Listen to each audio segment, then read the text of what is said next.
I'm very pleased to be here, and thank you for that introduction. Tonight, this evening, I'd like to call your attention to attention. And let me begin with a story. It's about a classic experiment in social psychology. It was done many years ago at the Princeton Theological Seminary with divinity students. Each student was told that they're going to give a practice sermon. They'd receive a topic to prepare, and then they'd go to another building and give the sermon to be evaluated. Half of the students were given the parable of the Good Samaritan as their topic, the man who stopped to help the stranger in need by the side of the road. The other half were given random Bible topics. As each divinity student went over to the other building to give their sermon, they passed a man who was bent over and moaning in pain. The interesting question is, did they stop to help? The more interesting question is, did it matter if they're pondering the parable of the Good Samaritan? What do you think? Didn't matter. Made no difference at all. What mattered was how much time pressure people felt they were under. And this is more or less the story of our lives. There's a spectrum that runs from noticing the other person, to tuning into the other person, to empathizing and understanding what's going on with them. And then if they're in need and there's something that we can do, compassion and maybe helping them. But if we never notice in the first place, we never go down that road. And this is the problem with attention today. It's under siege. I think the moment I knew we were in trouble was a while back before I started writing the book, Focus. I was on my way to a meeting. I was driving. I live out in the country in New England. I was late, but I was wanting people there to know I was coming. So as I was driving, I was texting them on my way.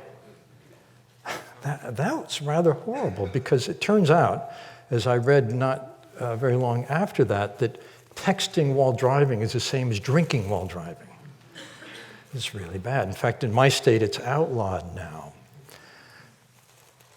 Another thing I've noticed is when I was writing the book, I'd be kind of on a riff, really in flow, writing well, then I'd have to look something up. So I go to Google Scholar. I love Google Scholar because it gives you access to the academic database. So I open my web browser, and my web browser presents me with the news of the day. And I'm a news junkie. So all of a sudden, I start reading news stories, and before I know it, I've been lost. 15, 20 minutes has gone by before I realized that, I was supposed to be looking that up. And today, we're all in the same boat, in that the tools that we use, our computer, our phone, and so on, are also devised to interrupt us, to seduce us, to draw our attention from this to that. And usually under that is trying to sell us something, a pop-up ad or whatever. But attention is besieged in a way that has never been true before. When I was going around to publishers and telling them I wanted to write about attention, one publisher said to me, "That's wonderful. We'd love to have that book, but could you keep it short?" So what happened to us? In 2007, Time magazine, a major American publication, had a small article that said there's a new word in the English language. The word is pizzled. It's a combination of puzzled and pissed off. And it refers to the moment when you're with someone who takes out their BlackBerry and starts talking to someone else and ignoring you. In 2007, that was unusual.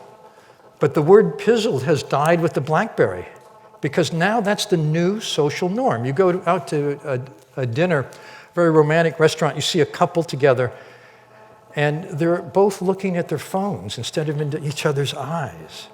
Something has happened to us. In 1977, Nobel Prize winner Herbert Simon wrote, very prescient, he said, "Information consumes attention.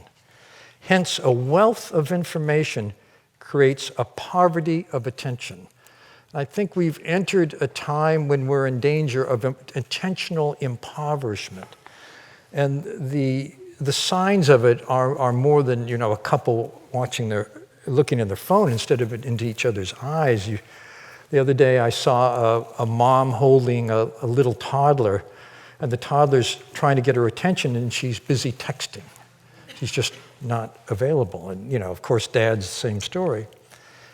I was on a vacation island last summer, Martha's Vineyard, off the coast of New England, and I was taking a taxi from the ferry to my house, and I happened to share it with 7 sorority sisters, college students, who were going for a weekend together.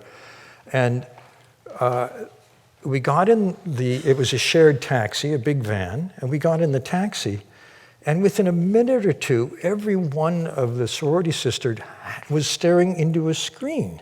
iPhone, iPad,